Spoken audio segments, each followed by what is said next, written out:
Hi guys, welcome back to Prospect Channels TV. Thank you for this coming out here. So guys, this is not a good news at all. We just got the latest update concerning Nnamdi Kanu. The dangerous prison, Nigerian government, are finally putting Nnamdi Kanu. It's really shocking. And now, according to his lawyers, they said Nnamdi Kanu's life is not safe there in that Sokoto prison.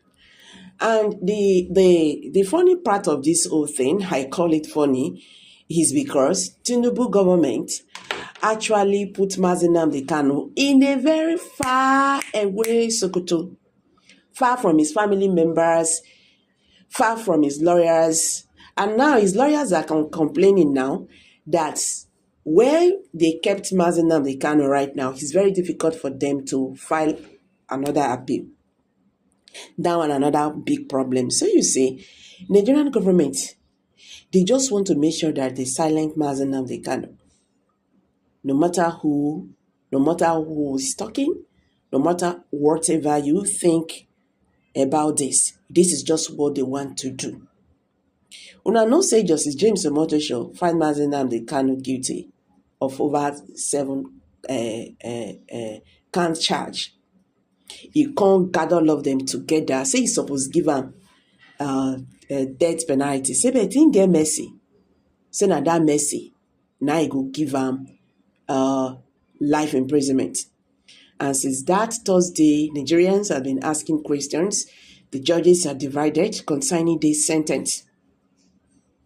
Waiting Nnamdi Kanu don't do when we say then go sentence am to death. When we say people never do pass. Well, my people, the President Bola Tinubu-led Nigerian government has finally transferred the detained leader of the indigenous people of Biafra, Nnamdi Kanu, from the Department of State Service DSS facility in Abuja to a correctional center in Sokoto State, far away Sokoto State. The development was made public on Friday by Kanu's lawyer, Aloy Ejimako, who announced the transfer in a post on X. Ejimako wrote, breaking, Nnamdi Kanu has just been moved from DSS Abuja to the correctional facility prison in Sokoto, so far away from his lawyers, his family, his loved ones, and well-wishers. Nnamdi Kanu's legal team had condemned the judgment of the Federal High Court in Abuja, which on Thursday convicted and sentenced the leader of the indigenous people of Biafra, IPOB, to life imprisonment on terrorism charges. The lawyers had described the verdict delivered by Justice James Sokoto as a travesty of justice, and he vowed to challenge it at the Court of Appeal. Speaking to journalists after the court section, Kanu's special counsel, Barrister Aloy Ejimako, said, the ruling marked a dark day in Nigeria's judiciary system. Today we will forever be in Nigerian history. Today is the only day I have witnessed a man being convicted for just what he said from his mouth, not what he did with his own hands, Ejimako had said. Ejimako also argued that the evidence presented in court did not support the conviction handed down. He said the verdict is not consistent with the evidence laid before the court, that the sentence is overboard, cruel, and unusual. That's what he talk am. How can you convict a man for making a mere broadcast from a location that was never named, and you never try that broadcast to any single incident of violence or even someone slapping someone, not to talk of terrorism? He insisted that Kanu's advocacy for self-determination did not amount to criminal acts. To pursue a separatist nation of yours is not a crime. In Nigeria today, if someone says, don't be stealing, he will be convicted.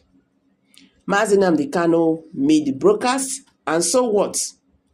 You convict a man for terrorism for mere words in the Federal Republic of Nigeria. What kind of presidency is being laid? Or what kind of precedent is being laid? So guys, this is just what is on ground right now. Honestly speaking, this is not just about, Nnamdi Kanu has been sentenced to life imprisonment.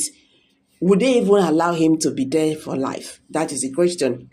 Because according to what they are saying about this Sokoto prison, it's just about bandits and Boko Haram. All those ones where they capture, when the Nigerian government not feels okay, may them buy them. Now they then keep them. And I not say Nnamdi Kanu, they see him as their enemy. If you could remember, there was a time these people were busy warning Nnamdi Kanu. I am talking about the bandits in the north. They were warning Nnamdi Kanu. They were warning IPOB members. You see, all this matter went there. Do you know the people when I blame? I blame the Southeast leaders. They actually made this to happen. That is the truth. They made this to happen. I saw one post by Ambassador Bianca Odumegwu, the Minister of State for Foreign Affairs. He has spotted the conviction and life imprisonment handed to the leader of the indigenous people of Biafra, Nnamdi Kanu. Naso Gaidia, reporter. Bianca is a former ambassador to Spain. He described the judgment as a painful blow to the Southeast. I don't even know why these people are beginning to talk now, because this is not just the issue of you talk. Yes, there was a time he spoke about Nnamdi Kanu detention. They never really pushed for him. That is the truth. And a northern activist, Shehu Mahdi, he said the Southeast leaders should clap for themselves for betraying Nnamdi Kanu. Now they want begin talk.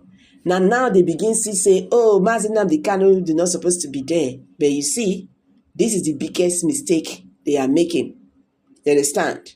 Because that thing when they see before, if it increase, I'm just saying, they would have fought not just because of Nnamdi Kanu, but because of their states. Because by the time when they don't buy everybody finish, now who they go govern? Up to now, they not fit use their sense, say, all these ones, now just for them to destroy that region.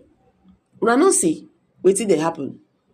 Okay, make we still take am like this. You not like his method, the way he go about his agitations and all that. Can we now see talk, say, wetin they talk not make sense? So Southeast is not being marginalized? Is that what we should be talking? Because these Igbo leaders, they feel that they are comfortable in their little space. And what about it? To them, every other person, now that one concern you. Now that one concern you. The question I am asking, are we still going to say the Igbos, they are okay? Because this is a country, they will say an Igbo man cannot be a president. Why? Because he's an Igbo man. An Igbo man, there is a level you can grow politically in the national level. They go look for one or two to bring you down because you are from the Southeast. You see the double standard they are playing in Nigeria. Bandits, they waka every day, they buy people anyhow. They buy people anyhow. Nigerian government, they sit face to face, they do dialogue with bandits. But why be say they not fit dialogue with IPOB agitators? As some people come they talk, say, now their leaders, now then they cause them. You get one man when then they call Joe Ibokwe. He don't they celebrate again, saying Wahala don't finish. They talk say in Wahala don't finish because Nnamdi Kanu na in problem. Now you come begin they go out. See, This problem never end, and e no go end until they address this issue on ground. You understand? Until they address all this issue on ground. So guys, make I drop am for here. Drop your comments below the comment section. Share this video, make it go viral.